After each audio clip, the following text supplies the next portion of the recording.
China की तरफ से भी 30 प्लेसेस के नाम रीनेम किए गए थे अरुणाचल में, और एग्जैक्टली इंडिया की तरफ से भी 30 प्लेसेस को ही रीनेम किया जा रहा है तिब्बत में। हुकूमत में आते ही मोदी सरकार की जो फॉरेन पॉलिसी है उसका फर्स्ट एक बिग स्टेप, बिग मूव हमें ये नजर आ रहा है कि एक मुक्का रसीद कर दिया गया। सरकार का बड़ा फैसला, भारत ने तिब्बत में 30 जगहों के नाम बदले।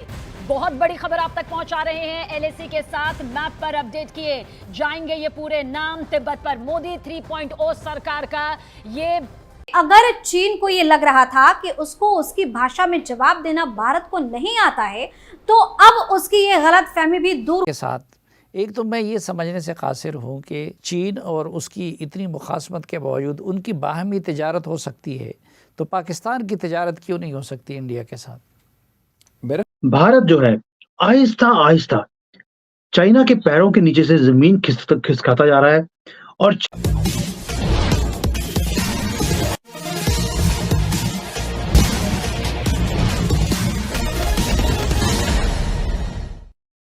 कुछ दिनों पहले भारत के अरुणाचल प्रदेश के कई जगहों के नाम चीन ने बदल दिए थे। इसका कारण यह था कि चीन अरुणाचल प्रदेश पर अपना दावा ठोकता है। भारत ने उसी का पलटवार करते हुए चीन के कब्जे वाले तिब्बत के कई स्थानों के नाम बदल दिए हैं, जिससे चीन को मिर्ची लगी हुई है। आगे की कहानी सुनते हैं।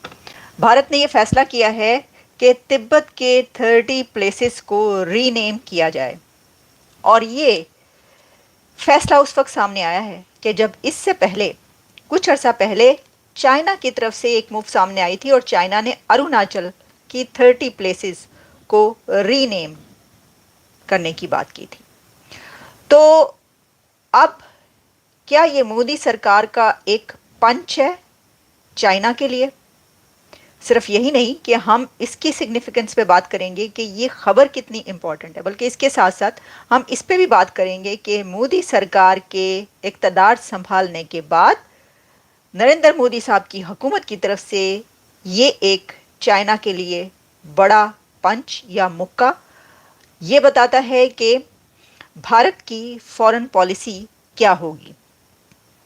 लोग इसको ये कह रहे हैं कि एक मस्कुलर मूव है ये। मैं इसको इस तरह इसलिए नहीं देखती कि ये जवाब आया है, ये टिट रही है।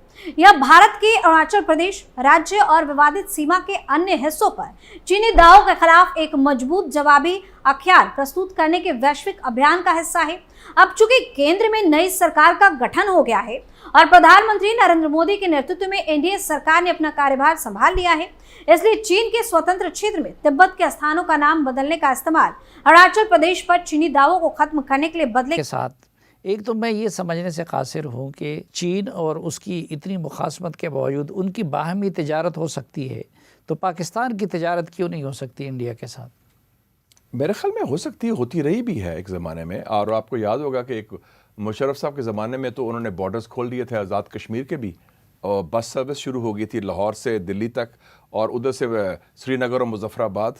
और वो जो कश्मीरी ताजर कहते थे कि कश्मीर की मंडी रावलपिंडी, इस हद तक वो इतना था।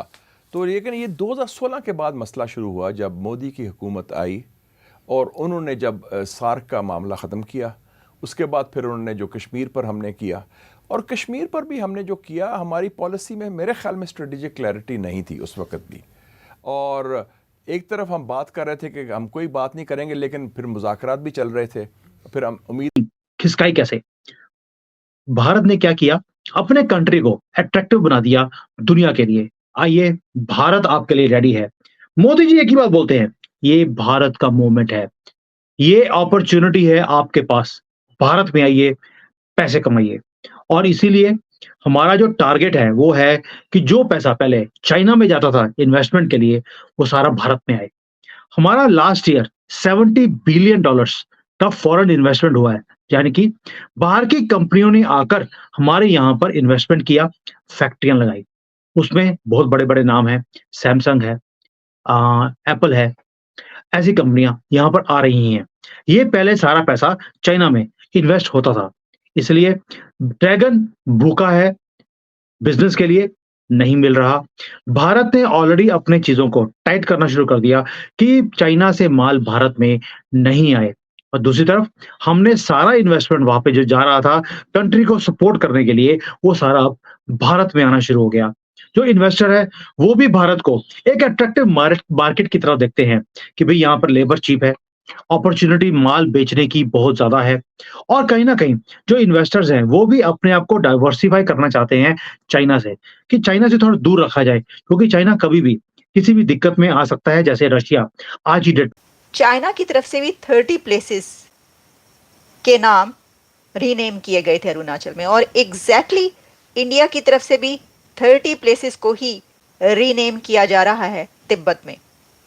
लेकिन चाइना की तरफ से अरुणाचल में प्लेसेस को रीनेम करना इतनी बड़ी बात इसलिए नहीं है कि तिब्बत जियोग्राफी जो उसकी है, जियोग्राफिकल जो सिचुएशन और कंडीशन है वहां पर, वो ज़्यादा बड़ा मसला है अरुणाचल से। अरुणाचल एक वैसा डिस्प्यूट नहीं है जैसा कि इंटरनेशनल लेवल पर और कई कंट्रीज़ जिसको एक्सेप्ट करते हैं और मानते हैं तिब्बत बड़ा मसला है। तो मेरा ख्याल ये है कि भारत की तरफ से ये कदम और ये फैसला बड़ा सोच समझ कर किया गया, और वाकई ये एक पंच की तरह है, क्योंकि चाइना के लिए ये बहुत बड़ी मुसीबत होगी। कैसे?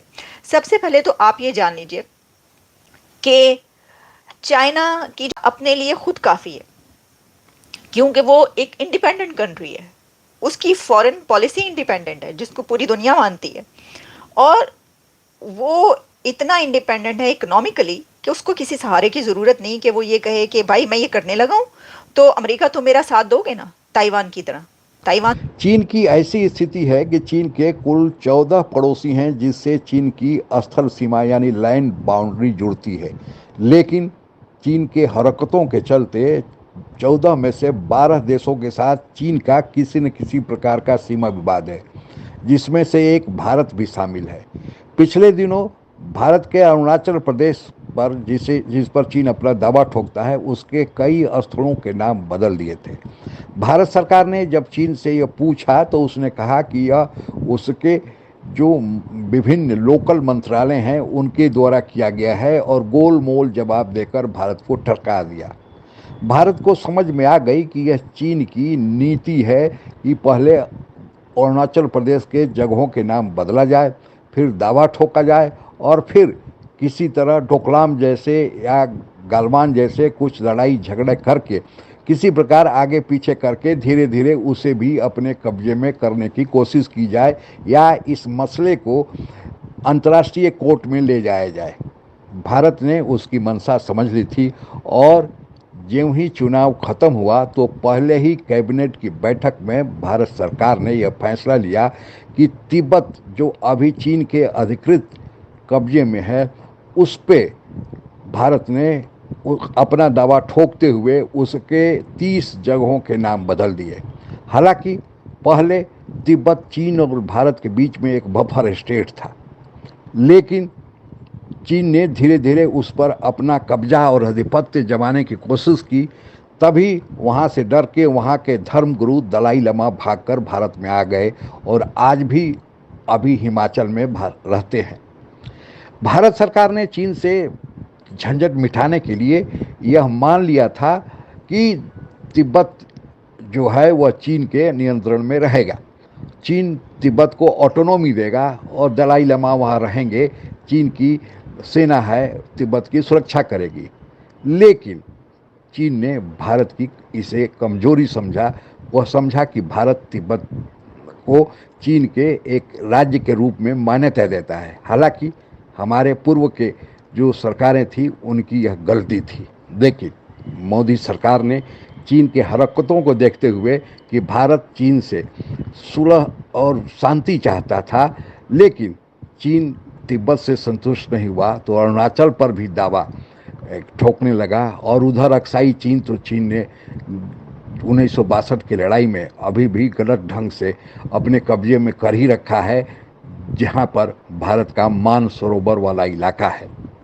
इसी कारण है कि भारत ने पलटवार करते हुए जब चीन ने अरुणाचल के 30 जगहों के नाम बदले तो भारत ने अपने पूर्व की स्थिति को, कि पहले जो भारत मानता था कि तिब्बत चीन का है, भारत ने भी कहा कि अब तिब्बत चीन का नहीं भारत का है, और भारत ने उस पर दावा ठोकते हुए उसके 30 स्थानों के नाम बदल दिए हैं।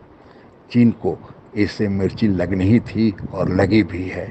आज के लिए बस इतना ही। जय हिंद। आप अगर हमसे जुड़ा रहना चाहते हैं तो कृपया मेरे चैनल को सब्सक्राइब करें तथा बेल आइकन भी दबा दें ताकि नई वीडियो की जानकारी तुरंत आप तक पहुंच जाए। धन्यवाद। जय हिंद।